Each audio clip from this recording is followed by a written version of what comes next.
Yeah, no, I just need some clarification, Chair, because I don't want to assume that the minister meant what he wrote here on his affidavit, because he might write something and say something else which does not accord with what he has written here. When he was saying that it would have been nice to sleep in a free accommodation, was he actually confirming that indeed he slept in Matlala's apartment? Yes, I did. Yes, I did sleep. So, okay. Yeah, Okay. I did twice. Oh, you slept twice. Okay, thank you.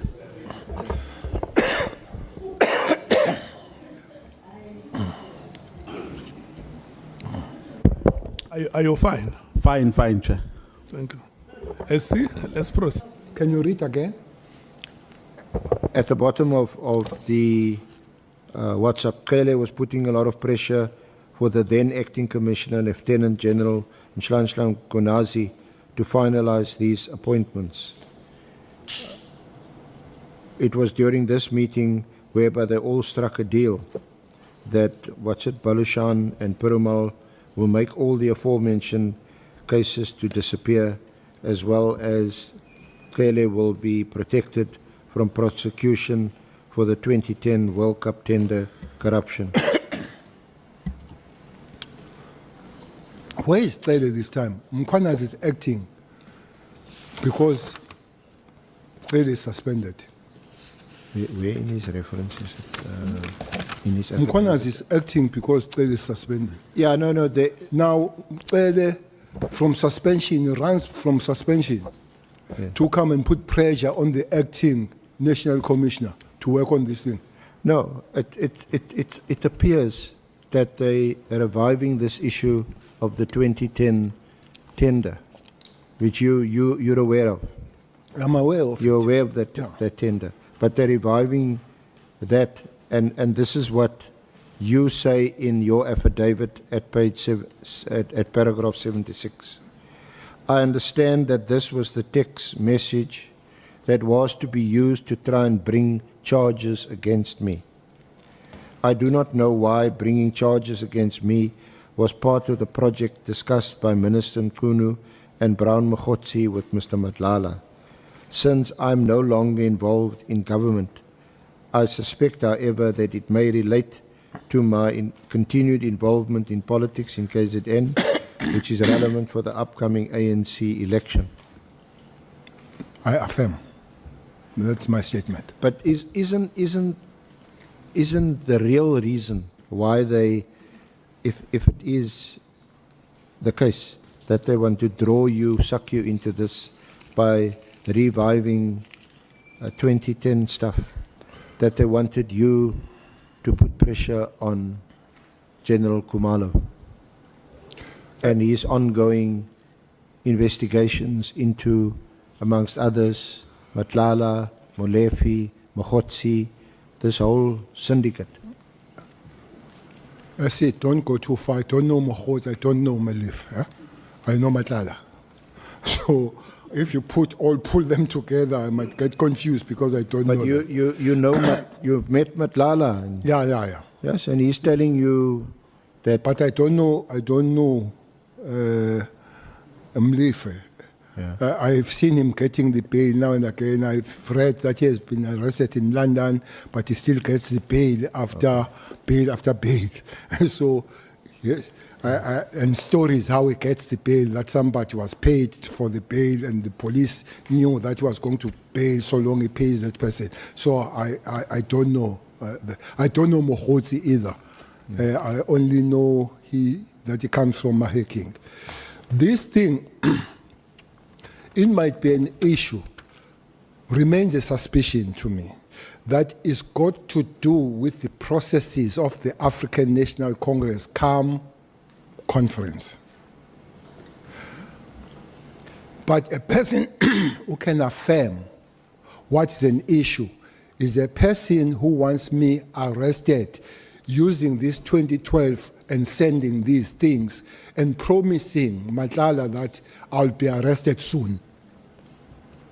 So that's a person that can explain. Yeah. Mine could be the suspicion that maybe the suspicion that I'm not supporting the cause of somebody becoming a president or deputy president. Maybe I'm supporting other people.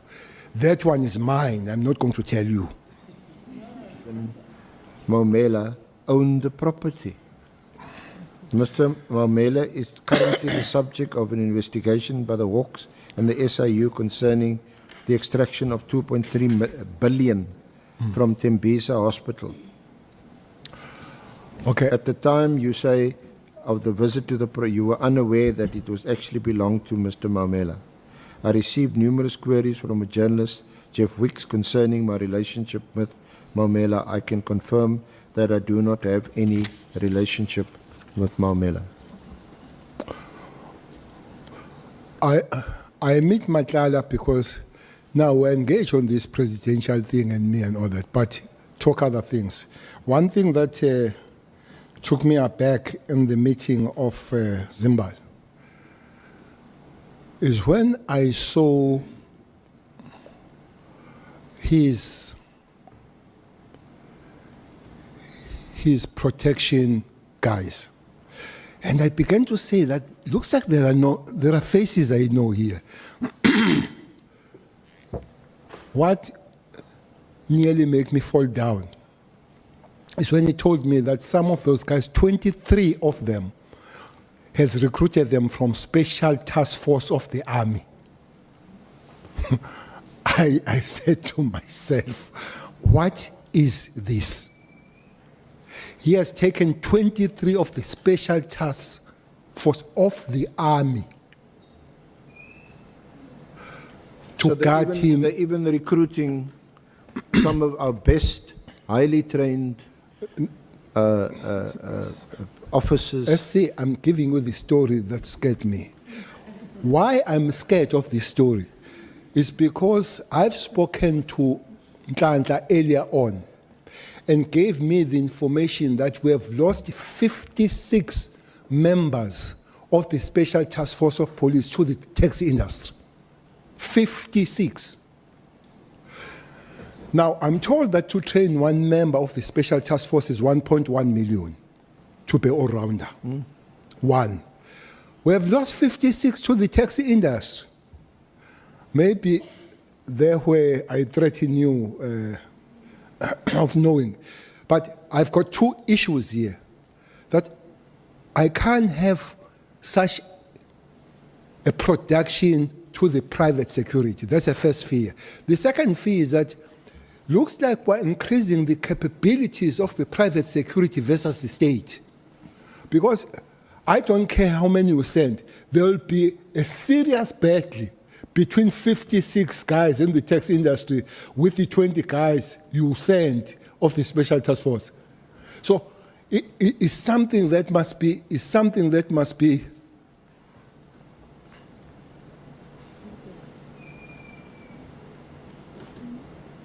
Yes, General?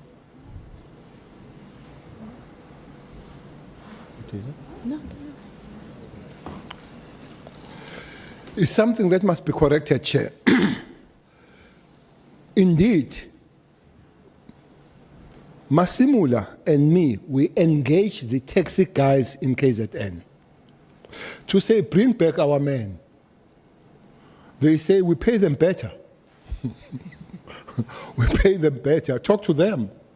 I say, guys, can we go back home? They say, Minister, we love the page. National Commission, we love the page, but we don't eat the page. Maybe that's one thing that we'll have to see what we do with our people that have high capabilities so that we keep them in a proper way. Maybe that's one case that as legislators will deal with. So I go back, Commissioner and I will go back and we discuss. We say, Commissioner, we have a leeway here of dealing with this 56. We had 3 meetings with them.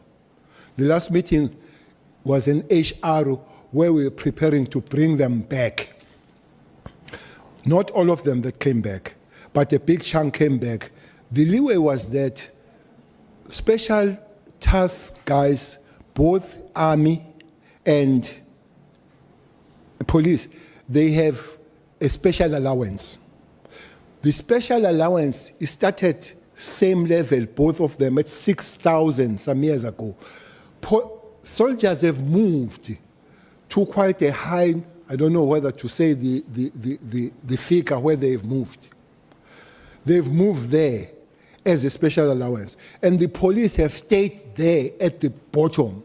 So we agreed with the National Commission that move them up where they are, which is more than 20,000 from 6,000. And then agreed, and they said, Minister, with pleasure, if you're taking care of us, we'll go back home. By the time I left, so they were being processed, quite several of them, they were going back to the police. Well, I heard Minister Mkhunu said he has fixed the matters of the special forces. No, that process started when Ngeke was there. But it was going to start with special forces, goes with the NIU and the Cats. Cats are not too many, and then goes to the TROT, that few that are still there. Now, with that process, comes information that 23 of the army now are in the payroll of a private guy called Matlala. Anyway, I began to see them at the funeral, Honorable Malema. I began to see them at the funeral where we were together. I said, I know these voices, but at that funeral there were more guns and flowers. Which funeral is that? That was Mswazi. The guy called Mswazi Mnisi, who was a taxi guy. So there were more guns and flowers. And I said to them, what is everyone you were hitting? It's Guns and Roses. Maybe guns, but there were more guns. So because it was a big guy in the taxi industry. Many of taxi guys, they came with helicopters in that funeral. They did not drive. Honorable Julius will remember there were many helicopters. I asked some of them, why did you use helicopters? They say no, because he was buried in his farm. You had to drive through the bush. So it was not any other thing, it was to make sure that they go there. So you could see that this private security is taking the capabilities of the state. So somebody had to do something with it. And Matlala is part of him increasing his own private capability. I don't know where that is arrested now. I don't know where those guys are that have left the special task force of the army. Remember, while they train similar, but when chips are really down, those are the guys that you bring in. And they're in the private hand. Yeah, so General, what you describe is most disturbing, isn't it?